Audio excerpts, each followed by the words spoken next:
Hi, my name is Steve Houston. Welcome back to my channel. If you're brand new here, on this channel we talk about all things financial services related. We talk about mortgage section, we talk about final expense, we talk about the IMOs, we compare the IMOs, we talk about those network marketing type IMOs out there that are all about recruiting and taking your money. Hey, so welcome to the channel. If you're brand new, hit the subscribe button, mash the bell. That way you'll get instant notifications. If you're not new and you're back to this channel again, I appreciate you. Grateful that you join us here on this channel. And I'm excited to get back in the routine again. It has been a couple of weeks.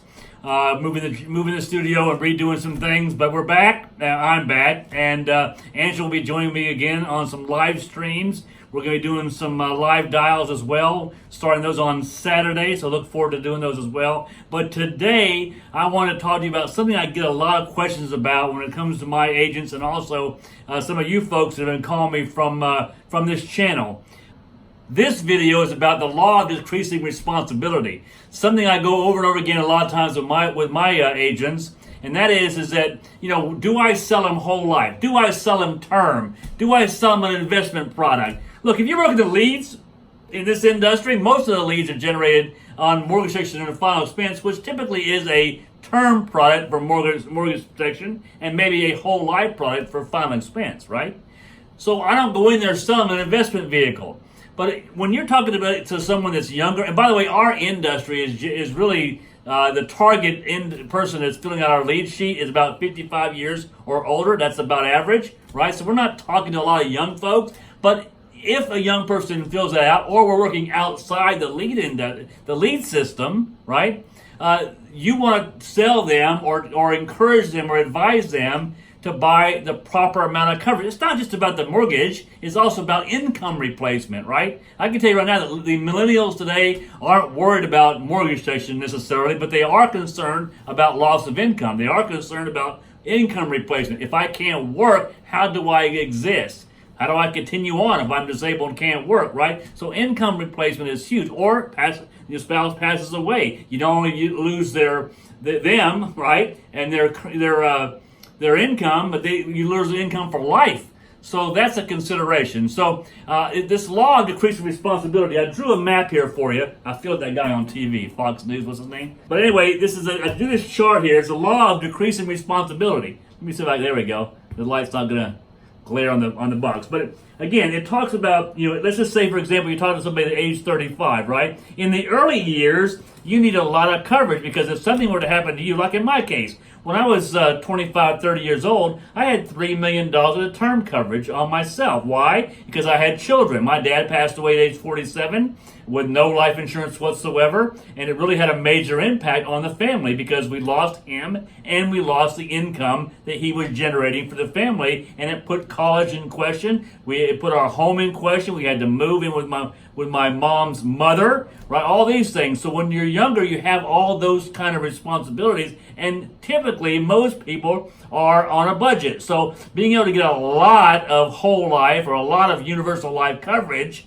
that you really need when you're young, even though it is cheaper, sometimes doesn't work in the budget. What you really need is a high value, a high face amount, right, to cover your responsibilities in those early years, and then those responsibilities change over time. So in the early years, you need a lot of coverage. Let's just say, for example, your children are young.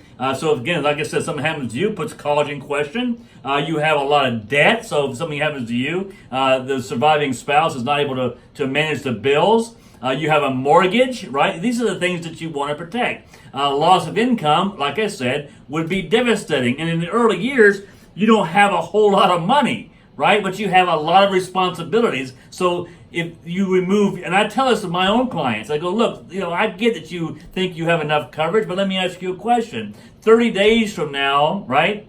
If something were to happen to you, what does your family finances look like? If you can't afford life insurance right now, imagine what it's going to be like when you're not here, right? So I always encourage them, let's find something that you can do without, because life insurance is not one thing that you should be without. Because if your family is broke now, they're going to be a lot worse off when you're not around. Because you can't, with two incomes, you're not making it. With one income, your family's certainly at risk. So it makes sense to me to eliminate something that you don't need. Starbucks, movies, bowling, beer, whatever, and make sure, look, when I was younger, there was times when my car was up for repossession, but I never, ever, the rule in my house was our life insurance policies never went unpaid. Ever, because I understood the devastating impact of me passing away when I had all these responsibilities. Again, like I said, college education, children are young, high debt, mortgages.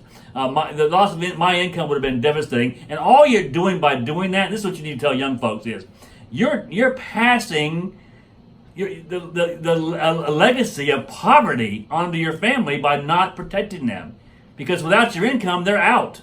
In most cases, it takes two income to make one mortgage. You remove you in that situation, they're going to lose the house, and most likely they're in a bad way financially. So it makes sense to do. You can do without a car, but they can't do without income if you're not around, right? So you talk about over here, there's kind of a curve here. In the later years, look, you better have more money, right? In the younger years, you don't have a whole lot of money, right? But now that children are grown, you have your debts are lower, and your mortgage may be paid off or nearly paid off, and you may need retirement income. Well, a term policy with a high face amount is going to help you during these early years to protect your family's future, right? That's the point.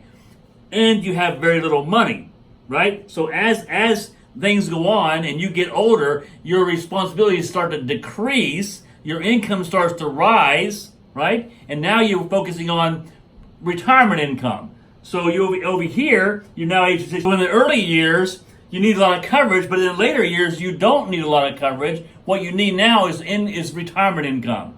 So going back to what I'm saying, when you're dealing with young people, you're better off selling them a term product with a lot of high face amount so they can cover these responsibilities if something were to happen to them. It protects the family with not just the mortgage, but also income replacement. As they move towards age 65, the goals begin to change. They have lowered their responsibilities. The kids are out of college. The mortgage is paid down. Now they're focused on, I need something for retirement income, or they need to make sure they leave something behind to the family, right? And term insurance is not the answer for that because it's going to run out.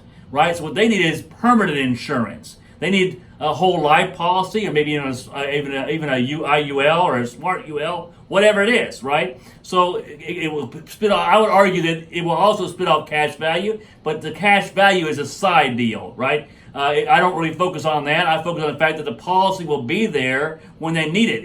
It's a whole life policy, meaning it'll be there when they pass away. So there's a death benefit from the spouse, maybe a death benefit from the grandkids or the kids, right? And then there's some money for burial expenses. So it's called the law of decreasing responsibilities. Early on, again, you want a high face amount, right? And as your responsibilities decrease, right, you also have more money. You kind of shift your goals to now I don't need high face amount, and you start converting that out, which is what I did. I had $3 million. As I got closer to 50, I would take 500,000. I would off the face amount of my $3 million, so it would leave me with $2.5 million, and I would shift another policy over here of $100,000, $250,000 IUL, or even a strict whole life policy. So I'm building some cash values. Again, that's not my priority. My priority really is I want coverage that's not going to term out. See, this is going to be term insurance. It's going to term out. What I want as I'm older is whole life coverage that will be there when I need it my whole life. So again, the term will start to drop off. I'll convert some of it into a whole life policies. Maybe I'll have $500,000 or $1 million worth of a couple of policies. One may be a whole life policy. One might be a UL, a universal life policy, or a smart UL, whatever you want to call it, right? And I have 2 or 3 of those going over here. Less face amount, right? But it's going to be there for my life, till I pass away, and it will build small cash values. Again, that's not my concern solely, right? My goal is to have a policy there when I pass away for, like I said, burial expenses and maybe some, a gift to the kids or grandkids, that type of thing, right? So that's called the law of decreasing responsibility. I hope that works and maybe gets you to understand this. I can get this up here, right there, right?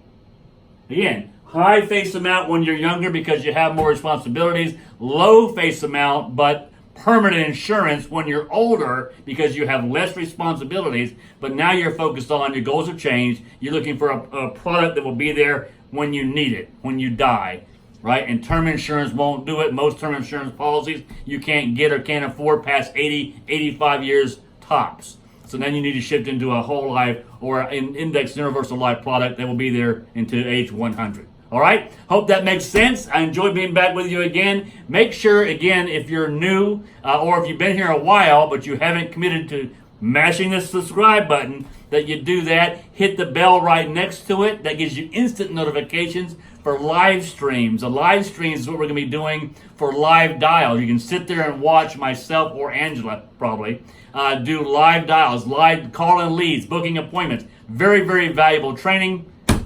Look forward to seeing you on that. That will be a Google Hangout. That's why it's important to hit the notification button, because it will be instant. As soon as we go live, you're going to want to know about it so you can log in and catch it live, because I have yet to figure out how to do a Google Hangout that's scheduled. Anybody knows that, put in the comments that this video has been valuable to you. Give me a thumbs up and give me a comment and like the video. All right? Appreciate that. Grateful that you're here. My name is Steve Houston, and we'll see you in the next video. Bye-bye now.